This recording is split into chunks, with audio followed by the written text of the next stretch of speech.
اما بعد فقد قال الله تبارك وتعالى كما ورد في سورة الجمعة اعوذ بالله من الشیطان الرجیم بسم اللہ الرحمن الرحیم هو الذی بعث فی الأمیین رسولا منهم یتلو علیہم آیاته ویزکیہم ویعلمهم الکتاب والحکمہ وإن كانوا من قبل لفی ضلال مبین وآخرین منهم لما يلحقوا بهم وهو العزیز الحکیم ذلك فضل اللہ یؤتیہ من یشاء واللہ ذو الفضل العظیم صدق اللہ العظیم۔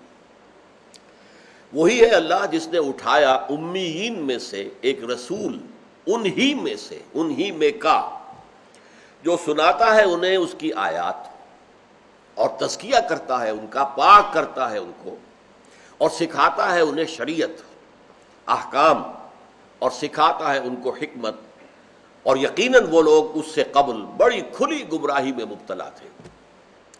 وآخرین منہم لما یلحقوا بہم، اور اس کی بعثت جو ہے اوروں کے لیے بھی ہے جو انہی میں سے ہوں گے مگر ابھی ان میں شامل نہیں ہوئے۔ وَهُوَ الْعَزِيزُ الْحَكِيمُ، اور وہ زبردست ہے، کمال حکمت والا۔ اب یہ آیت در حقیقت اس اعتبار سے بہت اہم ہے کہ امت محمد صلی اللہ علیہ وسلم کا کمپوزیشن جو ہے یہ اس کو بیان کر رہی ہے، اور اس کے لیے میں آپ کے سامنے the structure of an atom اس کو سامنے رکھوں گا۔ ایٹم کا آپ کو معلوم ہے کہ نیوکلیس ہوتا ہے، اس میں پازیٹیو چارج ہوتے ہیں، الیکٹرک چارجز پازیٹیو، اس کے گرد ہوتے ہیں الیکٹرانز، ایک دائرہ، دوسرا دائرہ، تیسرا دائرہ، الیکٹرانز ہیں، ان میں نیگیٹو چارج ہوتا ہے۔ بالکل اسی طریقے سے امت محمد کا ایک نیوکلیس ہے، وہ نیوکلیس ہے امیین، جن میں سے حضور تھے اور جن کے لیے آپ کی بعثت خصوصی ہے، اسی لیے ان کی زبان میں قرآن نازل ہوا۔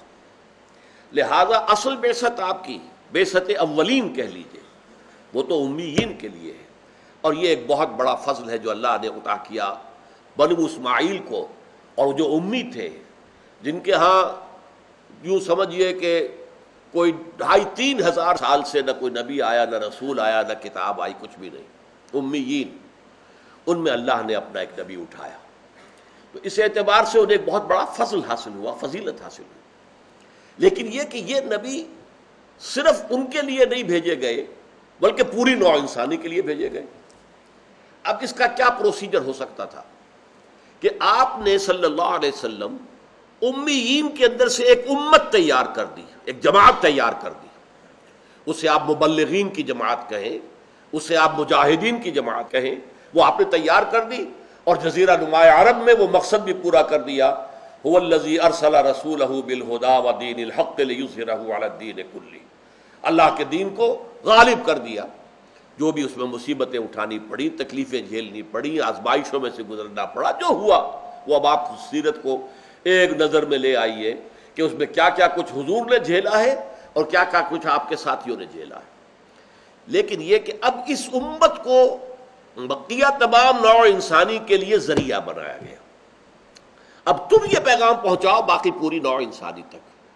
چنانچہ حجۃ الوداع کے موقع پر آپ نے جب اپنی تعلیمات کے چند اہم نکات کو بار بار دہرا کر پختہ کیا، اس کے بعد آخر میں آپ نے فرمایا فَلْيُبَلِّغِ الشَّاهِدُ الْغَائِبَ، دیکھو میں نے تمہیں پہنچا دیا، اور آپ نے 3 مرتبہ سوال کر کے جواب دیا، الا هل بلغت، دیکھو میں نے تمہیں پہنچا دیا یا نہیں، تبلیغ کر دی کہ نہیں، اور جواب دیا پوری اس وقت کے مجمع نے، 1.25 لاکھ کے مجمع نے، انا نشهد انک قد بلغت الرسالۃ وادیت الامانۃ ونصحت الامۃ وکشفت الغمہ، ہاں اے رسول صلی اللہ علیہ وسلم، ہم گواہ ہیں، آپ نے رسالت کا حق ادا کر دیا، آپ نے امانت کا حق ادا کر دیا، آپ نے گمراہی کے جو اندھیارے تھے ان کے پردے چاک کر دیے، آپ نے ہماری خیر خواہی کا حق ادا کر دیا۔ 3 مرتبہ سوال اور جواب کے بعد آپ نے فرمایا فَلْيُبَلِّغِ الشَّاهِدُ الْغَائِبَ، اب پہنچائیں وہ جو یہاں ہیں ان کو جو یہاں نہیں ہیں، جو یہاں نہیں ہیں میں دونوں انکلوڈ ہو گئے، اس وقت دنیا میں جو انسان تھے وہ بھی، اس لیے کہ ابھی میں آیت آپ کو سنا چکا ہوں، آیت نمبر 158 سورہ آراف کی، یا ایھا الناس انی رسول اللہ الیکم جمیعا، اے لوگوں، اے بنی آدم، میں اللہ کا رسول ہوں تم سب کی جانب۔ اور اسی طرح سورہ سبا میں فرمایا گیا حضور سے خطاب فرما کر وما ارسلناک الا کافۃ للناس بشیرا ونذیرا، ہم نے نہیں بھیجا ہے آپ کو اے محمد مگر پوری نوع انسانی کے لیے بشیر اور نذیر بنا کر۔ یہ کام اب کس کو کرنا ہے؟ اب امت کو کرنا ہے۔ اس کے نتیجے میں کیا ہوا؟ ایرانی ایمان لے آئے، اب یہ گویا کہ الیکٹران نمبر 1 ہو گیا۔ رومیوں میں سے بہت سے ایمان لے آئے، یہ الیکٹران نمبر 2 چل رہا ہے۔ قبطی کاپٹکس جو تھے مصر کے، وہ ایمان لے آئے، یہ اور آگے چل رہا ہے۔ تو یہ ہے جو کہ الیکٹرانز ہیں جو گھوم رہے ہیں، لیکن نیوکلیس وہ ہے امیین، امیین بنو اسماعیل، وہ ہے در حقیقت جن کی زبان میں یہ کتاب آج بھی موجود ہے، جن کی لسان عربی مبین، اس کے اندر قرآن نازل کیا گیا۔ اس اعتبار سے یہاں فرمایا، کیونکہ پہلی آیت میں کیا تھا؟ هو الذی بعث فی الامیین رسولا منہم، اس پر عطف قائم ہو رہا ہے۔ وآخرین منہم، اور بھی ہیں، دوسرے بھی ہیں جن کی طرف ہم نے مبعوث کیا ہے محمد کو صلی اللہ علیہ وسلم۔ اب یہاں 2 الفاظ آئے، منہم ہے انہی میں سے، جو بھی آئے گا انہی میں ضم ہو جائے گا، جو بھی آئے گا انہی میں شامل ہو جائے گا، امت محمد ہی میں شمار ہوگا۔ یہ صرف امیین ہی کی امت نہیں ہے، یہ پوری عالمی امت ہے، یہ تو گلوبل امت ہے۔ پوری دنیا میں کوئی قوم ایسی نہیں ہوگی جہاں کوئی مسلمان موجود نہ ہو، گلوبل امہ۔ اس اعتبار سے وہ جو ہے انہی میں سے، بالآخر انہی میں شامل ہو جائیں گے، وہ امت کا جز ہے، جزو لا ینفک ہے۔ لما یلحقوا بہم، لیکن ابھی تک ان کے ساتھ ملحق نہیں ہوئے، شامل نہیں ہوئے۔ As the time passes they will join them, رفتہ رفتہ وہ قوم در قوم، نسل در نسل لوگ جو ہیں اس امت میں شامل ہوتے چلے جائیں گے، اور وہ بھی امت محمد کے اسی طرح حصے میں ہوں گے جیسے کہ یہ بنی اسماعیل ہے اور امیین ہے۔ اس کے ضمن میں ایک روایت بھی ملتی ہے کہ حضور تشریف فرما تھے اور کچھ صحابہ بیٹھے ہوئے تھے، تو کسی صحابی نے پوچھا حضور سے کہ وہ آخرین سے مراد کیا ہے؟ تو وہیں پر بیٹھے ہوئے تھے حضرت سلمان فارسی بھی۔ حضور نے ان کی طرف اشارہ کیا، اس کی قوم، اور ساتھ ہی فرمایا کہ اگر حکمت سریا پر بھی ہوگی تو اس کی قوم کا کوئی فرد وہاں سے بھی لے آئے گا۔ یہ نوٹ کر لیجئے، ایرانیوں کے بارے میں، چونکہ سلمان فارسی ایرانی تھے، فارسی، حضرت سلمان رضی اللہ تعالی عنہ، جن کا درجہ اتنا ہے کہ حضور نے فرمایا سلمان و منا من اہل البیت، سلمان تو میرے اہل بیت میں شامل ہے، اس درجے ان کا جو ہے مقام بلند ہے۔ تو اس اعتبار سے ان کی طرف اشارہ کر کے کہا، اب اس یہ گویا کہ پہلی قوم جو تھی اسلام میں داخل ہونے والی، وہ تو پھر ایرانی تھے۔ حضرت عمر کے زمانے میں پورا ایران فتح ہو گیا۔ البتہ جو شام کے اوپر حملہ ہوا تھا حضرت ابوبکر کے زمانے میں، اور جہاں تک پہنچے تھے، وہ اصل میں عرب ہی قوم تھی، عربوں ہی کے قبیلے تھے کہ جو یہ شام کے اندر آباد تھے، لہذا وہ تو امیین میں شامل ہوئے۔ لہذا یہ جو ہے آخرین کا دائرہ نمبر 1 وہ ایرانی ہے۔ ادھر جو ہے جب فتوحات مصر کی طرف بڑھی ہیں تو قبطی اس میں شامل ہوئے، اس سے آگے گئے ہیں تو بربر شامل ہو گئے۔ اس طریقے سے ہوتے ہوتے پھر ایک وقت آیا ہندی شامل ہو گئے، ترک شامل ہو گئے۔ یہ مختلف قومیں جو آئی ہیں یہ آخرین میں سے ہیں، لیکن اولین کون تھے؟ ایرانی۔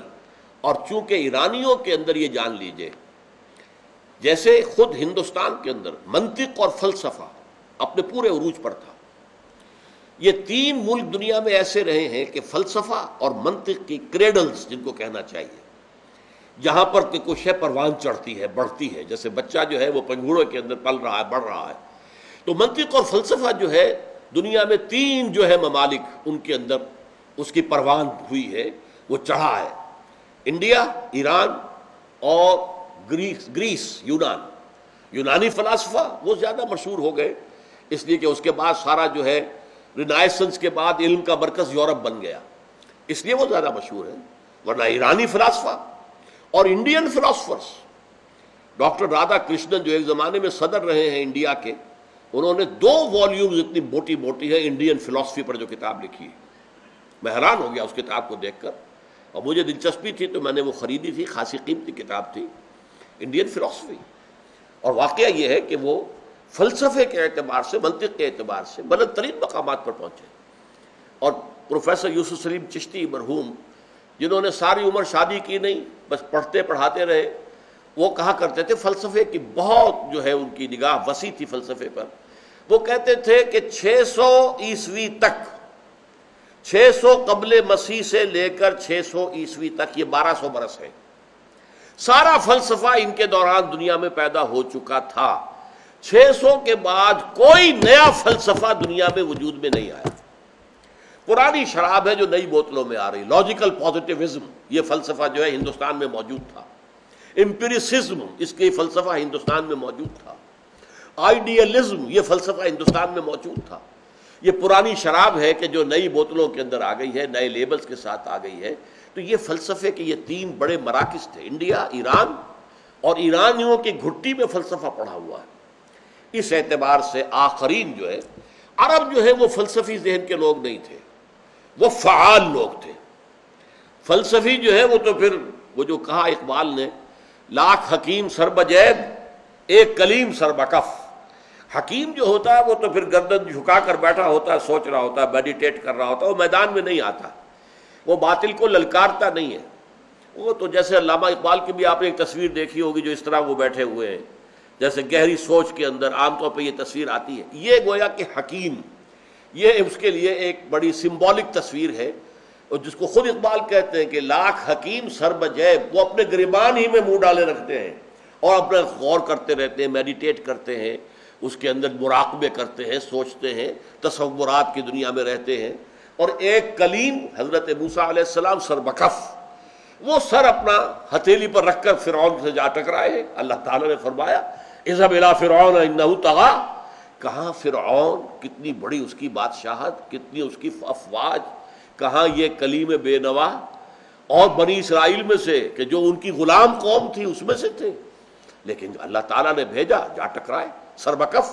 گویا کہ پہلے دن سے اپنا سر تو اپنی ہتھیلی پر رکھا ہوا تھا، ورنہ ظاہر بات ہے کہ جا کر وہ فرعون سے جو ہے وہ ٹکرا جانا جو ہے بے معنی بات تھی. تو اس اعتبار سے فلسفے کے لیے ایران، ہندوستان اور یونان یہ فلسفے کے مراکز رہے. ان میں سے سب سے پہلا مرکز جس سے کہ اسلام کو سابقہ پیش آیا وہ ایران ہے. وآخرین منہم لما یلحقوا بہم. تو بعثت ان کی ہوئی ہے ان کے لیے بھی کہ جو ان کے علاوہ ہیں اور ابھی ان میں شامل نہیں ہوئے، لیکن حکمن وہ انہی میں شامل ہوں گے. امت ایک ہو جائے گی، وحدت امت. ایک ہو مسلم حرم کی پاسبانی کے لیے نیل کے ساحل سے لے کر تا بخاک کاشغر. یہ کاشغر معلوم ہے کہاں ہے؟ یہ چائنا میں ہے، اور یہ چینی ترکستان مسلمانوں کا علاقہ ہے. جیسے روسی ترکستان یہ آزاد ہوا بعد میں، جبکہ یو ایس ایس آر ٹوٹی ہے، تو ازبکستان اور قازقستان اور یہ سارے جو آزاد تاجکستان، یہ سب مسلمان ترک. تو اس کو ہم کہتے تھے روسی ترکستان. اور ایک چینی ترکستان ہے جو چین کے علاقے میں شامل ہے. اور چائنا اسی وجہ سے مسلم فنڈامنٹلزم کا دشمن ہے کہ اسے خطرہ یہ ہے کہ اس کے اپنے علاقے میں، یہ ایک بہت پرانی بات ہے کہ 5 کروڑ کی تعداد بتائی جاتی تھی، اب شاید وہ 10 کروڑ ہو چکے ہوں جو مسلمان ترک آباد ہیں. یہ سنکیانگ جو کہلاتا ہے، جو پاکستان سے بالکل ملحق ہے علاقہ، اور یہ خنجراب پاس جو آپ کراس کرتے ہیں اگر ٹاپ سے، تو اس کے بعد شروع ہونے والا سنکیانگ ہے، مسلمانوں کا علاقہ. وہاں کم سے کم میں سمجھتا ہوں کہ آج کے حساب سے 10 کروڑ مسلمان موجود ہوگا. تو بہرحال چینی یہ کاشغر سے لے کر اور نیل دریائے مصر تک یہ پوری امت جو پھیلی ہوئی ہے، اس کو ایک ہو جانا چاہیے. ایک ہو مسلم حرم کی پاسبانی کے لیے نیل کے ساحل سے لے کر تا بخاک کاشغر. وآخرین منہم لما یلحقوا بہم وہو العزیز الحکیم. وہ زبردست ہے، حکمت والا ہے. اب اس میں نوٹ کیجئے یہاں حکمت جو ہے کس اعتبار سے بیان کی گئی.